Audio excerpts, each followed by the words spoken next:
Hi, I'm Nick Williams. And I'm Delaney George. Welcome to 4-Minute Friday Fun with BCSC Tech. What are we doing today? Google Drawings. Google Drawings is a fantastic tool in the Google Apps for Education suite that allows multiple UDL principles to be utilized here. So as a teacher, you can set up just kind of different engaging visual aspects for students. Students can use Google Drawing to create charts, graphs, pictures, all sorts of things like that. Mm-hmm. And you can use it for assessments too, just because of all of the variety of tools within Google Drawing. So how do we get there? Awesome. So you go into your Google Drive and you click New. You have to go down to the More arrow and over and up. If it's not there, then go to the Chrome Web Store and add it. Yeah, it should be though. And then you go to Google Drawings and it'll open up a blank one.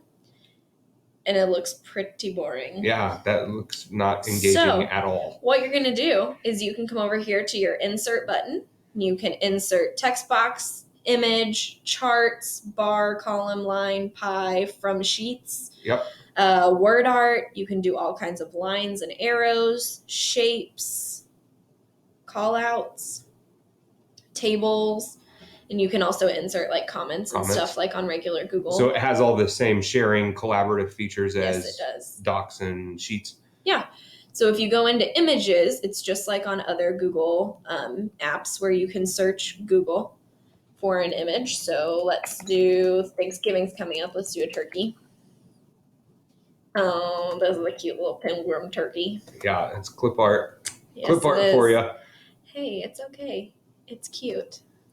So they're easily resized. So, yep, you can just move it around. It gives you your nice little lines to know when you're in the center. If you could get it in the center. Yeah, I'm trying. Just like on other Google, you can insert links on images. You can crop your images, reset your image. Put borders around it. Borders, lines, dashes, all kinds of stuff. Oh, that's all right. Now it's looking a little bit better. Looks a little okay. So yeah.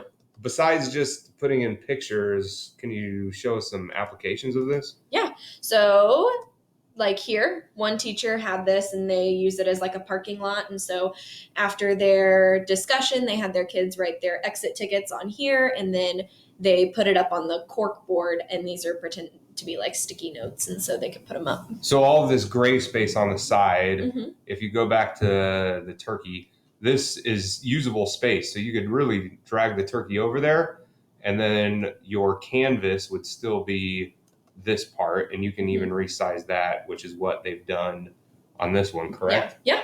All right. Yep. Okay, another example would be, I've seen a lot of teachers do the poetry with this, and so they have these little magnetic poetry strips, and they can put sentences together. That's awesome. Yep, so this was a Halloween one.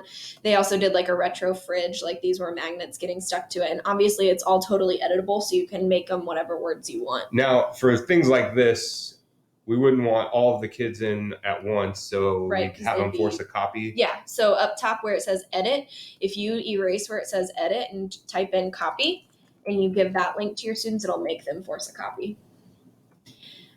This was one of my favorite things. So they just put a clip art in. So they went into images, clip art of a cell. Yep. Plant cell. Some kind of cell. Yes, plant cell. And so they made these little shapes and they put them over top of the different parts. And then what they did was they went in and the fill color was transparent. So then they could link this to a website or whatever they wanted. So he was a science teacher and he was talking about how he had kids do they created their own PowerPoint over the different parts, and then they linked it, and then they put it into like their It's Learning or whatever, and then it became a clickable image where they could learn about the different parts of a cell. That's great. Yeah. So where can we find some of these examples or templates? I don't know, Nick. Where can we? Well, okay. So there's a couple of things. There's people to find on Twitter that are kind of GAFE, Google Apps for Education experts that will tweet out these. And then also we're going to link several of them in our YouTube page. So under the video in the comments, we'll put links to several of these tools so that you guys have access at least to the ones we have shown you. And and we'll go from there. Yeah. Anything else? Nope. Thanks for joining us. Have a great Thanksgiving.